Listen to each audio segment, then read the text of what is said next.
In this episode, we're going to make a firewall concept that often gets hand-waved in beginner explanations feel concrete and intuitive: stateful inspection. People hear stateful and think it sounds like advanced jargon, but the core idea is actually straightforward once you connect it to how conversations work on networks. A stateful device doesn't just look at a single packet in isolation and make a one-time decision. It tries to understand whether that packet belongs to a legitimate ongoing conversation. That difference matters because many protocols involve back-and-forth traffic, and if you only judge each packet without context, you either block too much or allow too much. Stateful inspection is one of the reasons modern firewalls can enforce policies in a way that feels practical for real applications, yet it also comes with limits that beginners should understand.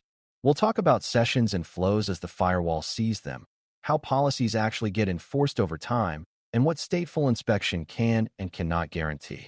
A good way to begin is to separate the idea of packets from the idea of conversations. A packet is a small unit of data moving across the network, but most meaningful network activity is a sequence of packets that together form a connection or exchange. When you open a website, send an email, or connect to a server, you don't send one packet and finish. You engage in a series of exchanges that include setup, data transfer, and teardown. A firewall that only examines one packet at a time without remembering anything is often called stateless, and it tends to rely on simple rules like allow this source to this destination on this port. That can work for very basic filtering, but it struggles with realistic behavior because return traffic might look like a separate inbound connection. Stateful inspection solves that practical problem by remembering enough about the conversation to recognize return packets as part of an established session. So the first big mental model is that statefulness is memory, and that memory enables more accurate decisions. The term session can be confusing because it's used in different contexts, but here we're talking about a network session as the firewall's representation of a connection that is in progress or recently active. For many common protocols, a session begins when a connection is initiated and ends when it is closed or times out. The firewall tracks key details such as the endpoints, ports, and sometimes protocol state, and it records that the connection is established. Once that state exists, the firewall can allow return traffic that matches the established session even if the policy is primarily written in the outbound direction. This is why a simple rule that allows internal users to browse the web doesn't require you to separately allow inbound web responses from every website on the internet. The firewall sees the outbound request, creates state, and then allows the corresponding return traffic because it matches the existing session. That memory is what makes modern policies workable without being an unmaintainable mess. Flows are closely related, and you can think of a flow as a record of traffic between two endpoints, often summarized in terms of who talked to whom, on what ports, for how long, and how much data moved. Some systems use flow records for monitoring rather than enforcement, but many security discussions use flow language to describe how traffic patterns look across the network. In a stateful firewall context, flow tracking is part of how the device recognizes ongoing communication. It doesn't need to deeply understand every application to know that a particular stream of packets belongs together. It can track the endpoints and ports and maintain a table of active sessions, sometimes called a state table. When a packet arrives, the firewall checks whether it matches an existing entry in that table.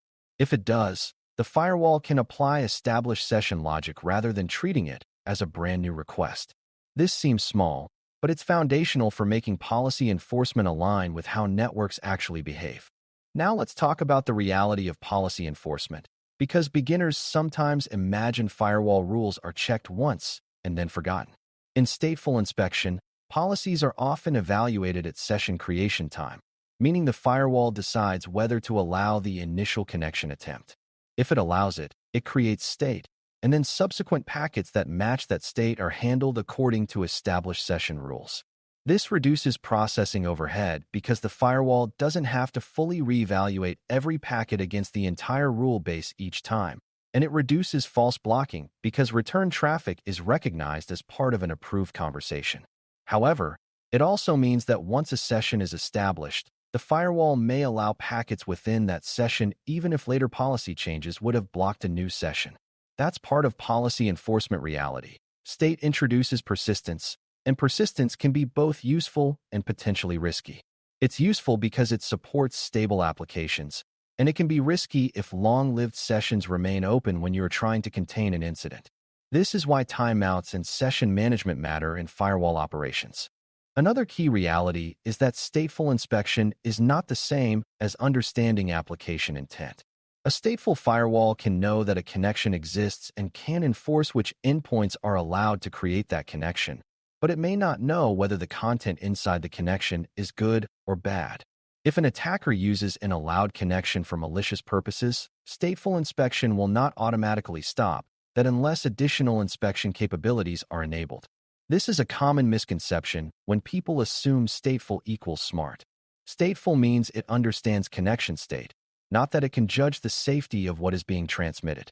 The firewall may enforce that only certain ports are allowed, but attackers often use allowed ports intentionally because they blend in. For example, if web traffic is allowed outward, a compromised device may use that same path to communicate with a malicious server. Stateful inspection will treat it as a normal session if it matches the policy. So state is necessary for practical enforcement, but it is not sufficient for complete security.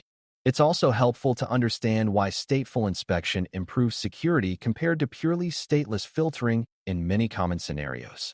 If you had only stateless rules, you might be tempted to allow wide inbound ranges to ensure return traffic works, which creates exposure.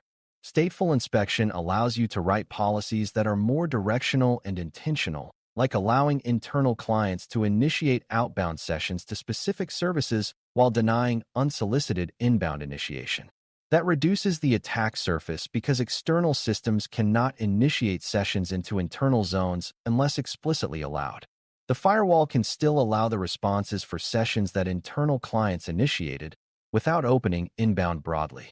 This aligns nicely with the idea of deny by default for inbound initiation while permitting necessary outbound usage. In other words, stateful inspection supports a practical version of least privilege in network conversations. It allows necessary back and forth while still distinguishing who initiated the conversation.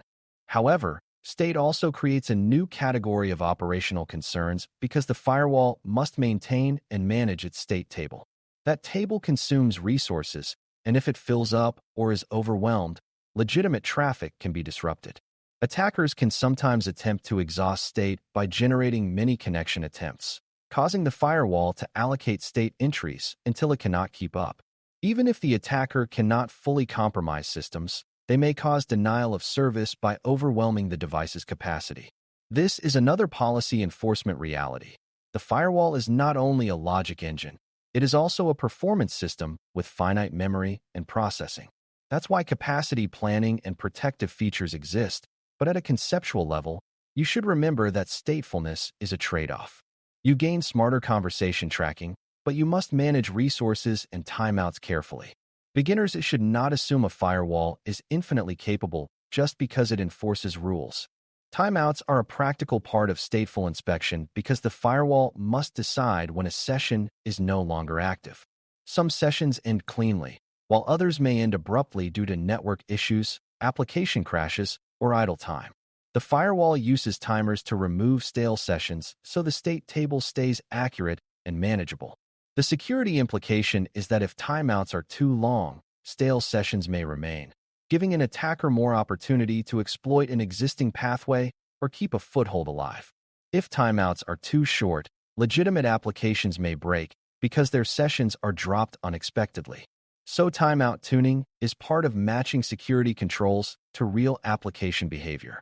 This is also why incident response sometimes involves clearing sessions or tightening timeouts temporarily, because it can disrupt attacker activity that relies on persistent connections. Again, the key is understanding the relationship between state and time, because state doesn't last forever. It lasts as long as the device believes the conversation is valid. There's also a subtle point about how state interacts with segmentation and trust boundaries. When you have clear zone boundaries, stateful inspection helps enforce which zones can initiate sessions to other zones. For example, you might allow a server zone to initiate sessions to a specific update service on the internet, but deny it from initiating sessions to arbitrary destinations. Or you might allow user devices to initiate sessions to application servers, but deny direct initiation toward database servers. Statefulness makes those patterns workable because legitimate return traffic is allowed without opening reverse paths broadly. This supports lateral movement barriers because it reduces the chances that a compromised device can initiate new sessions to sensitive targets. It also supports monitoring because session creation events can be logged and reviewed as significant boundary crossings. In a well-designed architecture, stateful inspection is a practical mechanism that supports intentional pathways. As we conclude, the simplest way to remember stateful inspection is that it is a firewall's ability to recognize conversations, not just individual packets. It uses memory to track sessions and flows so that return traffic for an allowed session is treated as part of an established connection rather than as a new unsolicited request. This makes policies practical and reduces the need for broad inbound allowances, which improves security at trust boundaries. At the same time, statefulness has real limits. It does not automatically judge whether the content inside an allowed session is safe, and it introduces resource and timeout considerations that can affect both security and reliability. Policy enforcement reality is that rules often decide session creation, and established sessions can persist until closed or timed out, which matters during incident response. If you keep these ideas clear, you'll understand why stateful firewalls are foundational in network defense and why they must be paired with thoughtful architecture, monitoring, and layered controls. Thanks for listening. For more audio courses, daily newsletters, and more, please visit baremetalcyber.com.